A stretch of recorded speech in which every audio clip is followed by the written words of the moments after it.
Back then, I spent my time doubting my husband, not knowing what to expect. This was almost a decade ago. In my 30s, I was enjoying my newlywed life with my husband. I had always imagined that given his demanding job our lifestyles would be different. But he would stay out so late that it felt as if I was living alone. At first, I would appreciate the few moments my husband would relax at home, but eventually my frustrations grew, and I started lashing out every time I saw him. My husband would try to soothe me, looking concerned. But once he realized nothing could appease me, he stopped even responding. No matter how busy he was, he chose to marry me and should pay more attention to me. That feeling overpowered everything, and I couldn't look at my husband without my feeling blood boil. Every time I picked a fight, my husband would almost always say, "Work will calm down soon, and then we can go to that island you love." But that never happened. "You value your job more than me, don't you? Then don't bother coming home. I'm exhausted, too." Seeing your tired face brings me down. I continued to hurl these harsh words at him. No matter how cruel I was, seeing my husband's indifferent attitude made me feel our marriage was coming to an end.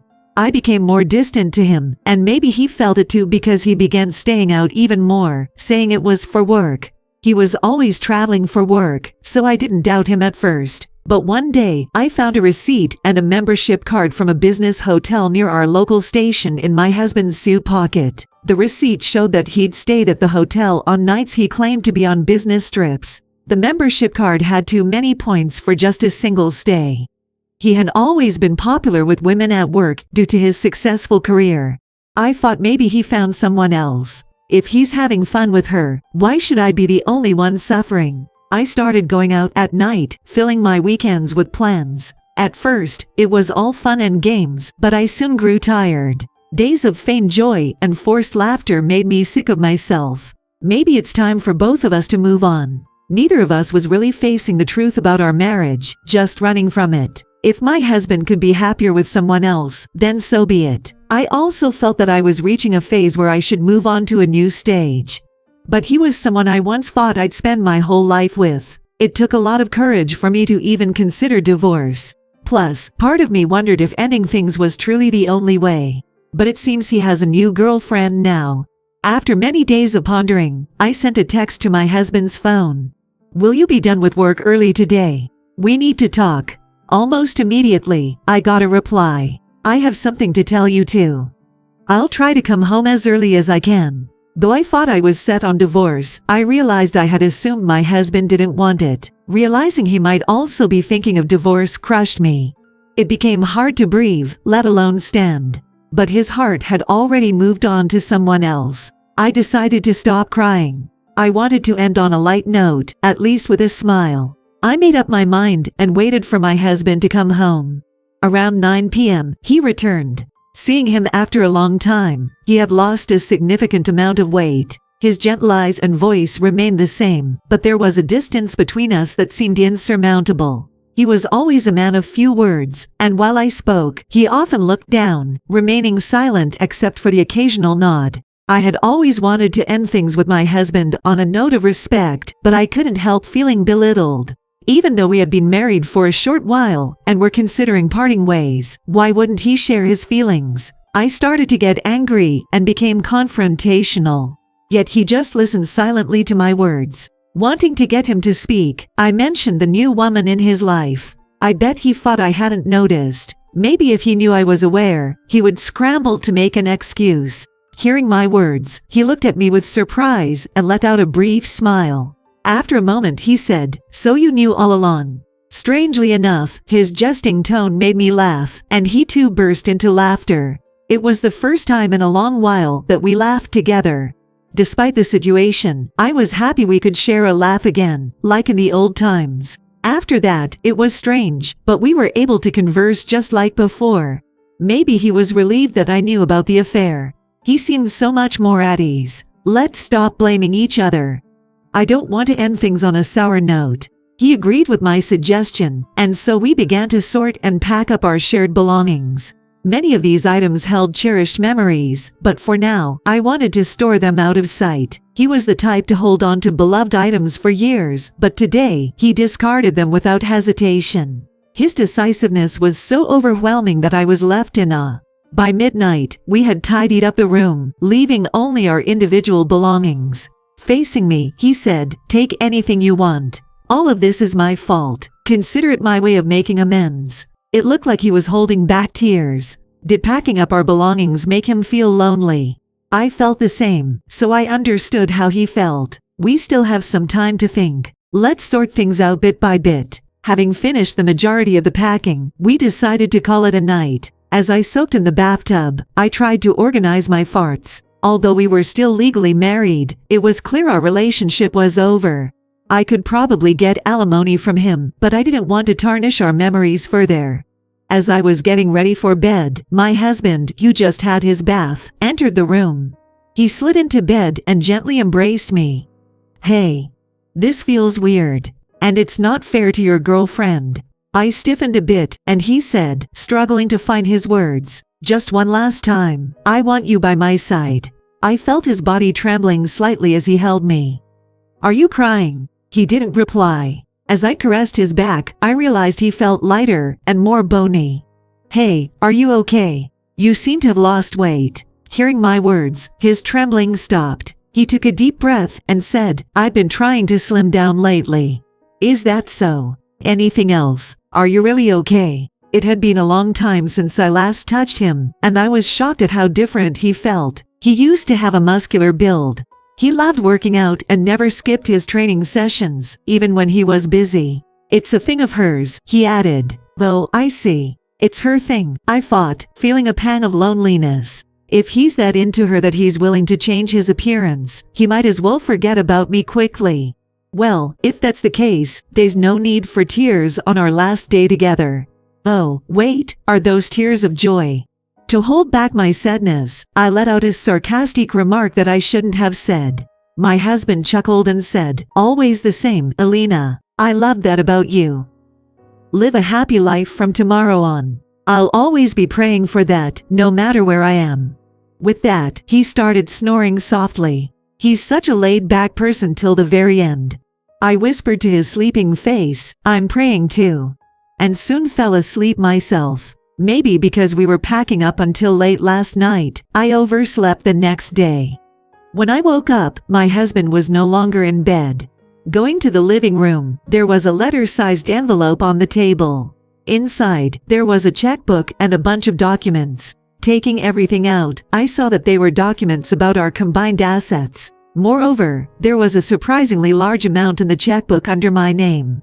Then, from a smaller envelope, there were the divorce papers. My husband's section was already filled out, and it seems I just needed to fill out my part and submit it. I hurriedly called my husband's cell, but it was already disconnected. For several days, I asked his family and friends about his whereabouts, but no one would tell me anything. I even reached out to his office, only to find out that my workaholic husband had quit several months ago. If he had found another woman and left, I might have understood, but why go to such lengths? Why wouldn't anyone tell me? I began to lose faith in people, but it seemed there was no way to contact him anymore. With the mental fatigue built up even before the divorce, I felt crushed. Given the alimony he had set aside for me, I was now free. I decided to spend some time in a place I loved. After nearly a day of traveling, I reached a remote island. Only about 3,000 inhabitants lived there, and the population was decreasing. I had visited the island with my husband for sightseeing, and I was enchanted by its great nature and the slow passage of time. It was also a place we had promised to visit again once his work settled down. While there were memories with my husband there, what I might need now is the quietness of that place. And a few months later, I decided to rent out the house where we had lived during our marriage, and I moved to the island after quitting my job. Even for me, I think I made a bold decision. But I couldn't imagine living in our home anymore. I don't know how my husband managed to pay off the mortgage, but I appreciate the great effort he made. However, there were too many memories to continue living there alone. Yet, I didn't want his efforts to go to waste, so I decided not to sell the house. There were many questions, but I couldn't ask my husband anymore. I thought I'd spend my time on this peaceful island, letting the days roll by. I started to get used to the island life, becoming familiar with the neighbors. Though I had enough assets to live without working, doing nothing made me feel more depressed. So, I started helping the elderly in the community with their needs. At first, I was treated as an outsider, but as I got accustomed to the work, I was accepted in as a part of the community. As I began to find my place, I heard from a colleague that a new client from outside the island was coming for health reasons. Apparently, there was no cure for his condition, and he had chosen this island as his final residence. It would take some guts for someone in that condition to move to this island as it has no major medical facilities. I thought it would be tough work if I got assigned to that client, but I was the only one available at that time, so I was tasked to visit him.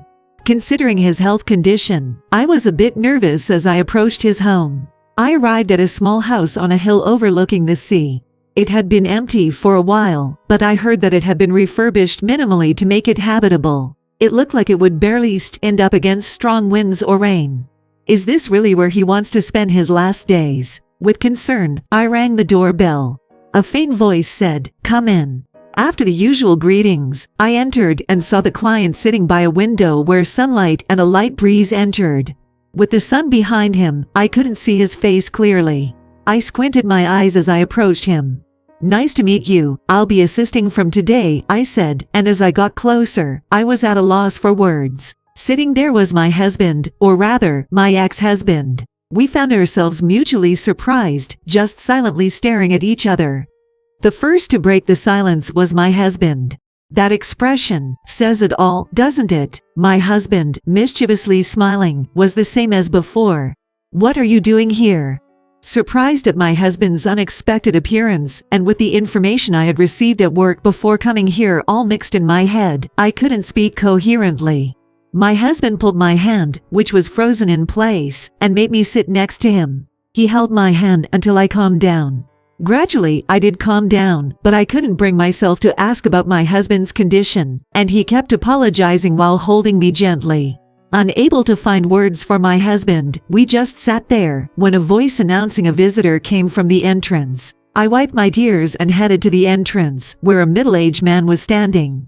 Seeing my tear-streaked face, he looked slightly surprised but entered with a nod, sitting next to my husband.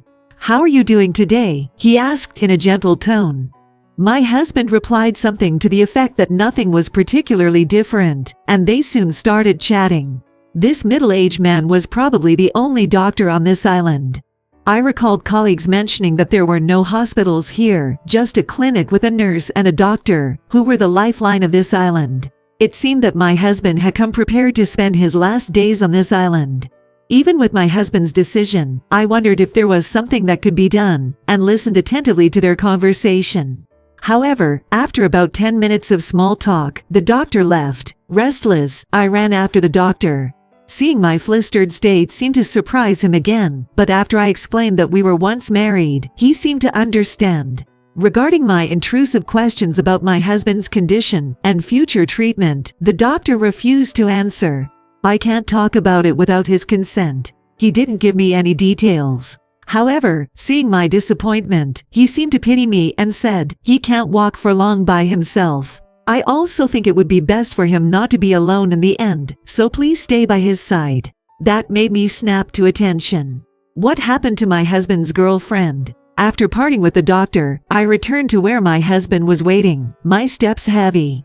My husband seemed to have anticipated me questioning the doctor, and greeted me with a smile, saying, "Finally back." I couldn't just treat this as work, and couldn't leave my husband and go back, so I asked him to let me stay for the night. There were only minimal belongings in my husband's house, and just one set of bedding. It was the first time we had shared a bed since the day we discussed divorce. We cuddled up in the bedding, and shared the stories of how we got here. I wanted to ask about the illness, but seeing my husband talk so happily, I thought it could wait, and instead, we reminisced about the past. I also had farts about his relationship with his girlfriend. Before I mentioned staying over, I had asked why he hadn't brought his girlfriend to this island, but my husband just gave a short laugh and brushed it off. Not saying anything could mean something sad had happened. I was careful not to rub salt in my husband's wounds by prying too much. From the next day, I explained the situation to my workplace and took some time off. I didn't know how much time was left, but I wanted to spend as much of it as possible with my husband. My husband, you couldn't walk much, was wheeled around, and we visited various places on the island. Places from our previous memories, places we visited for the first time, scenery that I wanted to show him. Even without any conversation, just being together was enough. I wish we had been like this when we were married. I realized that my feelings, even after divorce, were growing stronger. But it's too late for anything now. Telling him would only cause confusion. I'll stay by his side, maintaining a relationship close to friendship. Our blissful days were short-lived as the illness steadily ate away at my husband. He became so weak that we couldn't even go for walks, something we had been looking forward to. Even everyday activities became difficult, and he started dozing off more. The doctor visited every day, but the only consolation was that he wasn't feeling any pain. This was natural. I couldn't believe that I had to part with my husband so soon. I cared for him without ever leaving his side, in case he woke up feeling lonely, never knowing when he'd open his eyes again. Sometimes when he did wake up, he would talk as if he was still dreaming. Other times, he'd speak of distant memories as if they'd just happened. Every moment felt so precious that it deepened my sadness. As time went on, he began to wake up less and less. Even when he couldn't converse anymore, I read his favorite books to him or described nostalgic landscapes, hoping he'd hear me. One day, as I wanted to tell him about a beautiful sunset, I took his hand. That's when I noticed it had grown cold. His breathing became irregular, and only his chest moved in an unnatural rhythm. I hastily called the doctor, who said he'd come right away. Feeling torn apart by the dire situation, I awaited the doctor's arrival. I prayed it was some sort of mistake. I wanted the doctor to say, "He's fine." But when the doctor arrived and examined him, he said, "His blood pressure has dropped significantly. Let's make him comfortable. I think he would want you by his side. I'll step out. Just call if you need me." And with that, he left to give us privacy. So, the time has truly come. I knew it would, but it's still so hard. Meeting you brought me so much happiness. We had our struggles, but deep down, I really loved you. I whispered these words into my husband's ear, holding his hand. Then, I felt a faint squeeze from him in return. Medically, it seemed impossible, but I felt it clearly. Shortly after, he took his last breath and peacefully passed away. I couldn't stop my tears, but I was grateful I could be there for his final moments. After he passed away, things moved quickly leading up to the funeral, and I didn't have much time to grieve. When I finally returned home after sorting out his belongings, I noticed a pile of mail. Going through them, I was stunned to find dozens of letters from him. There were dozens of letters from him inside. Even though I tried my best to stay by his side every day, I wondered when he had found the time. The letters started from the day we were united. It seemed he had moved here hoping to run into me, never truly believing it would happen. I was surprised, but it was difficult to hide my feelings of joy. I couldn't help but smile at his typical humorous way of writing. Knowing he felt that way about me was the greatest comfort. However, as time passed, his handwriting became erratic, and the contents grew shorter, reflecting the progression of his illness. Reading on with sorrow, my eyes paused at a certain spot. That letter contained the truth behind our divorce. He began battling the illness while we were still married. By the time he found out, it was too late, and the treatment he took as his last hope seemed to only have side effects without any benefits. My husband, feeling he didn't want me to live with the burden of his illness, had planned our divorce, and I had unknowingly fallen for it. I had been completely deceived, thinking there was another woman in his life. He went along with that misunderstanding to give me a significant amount of money as alimony.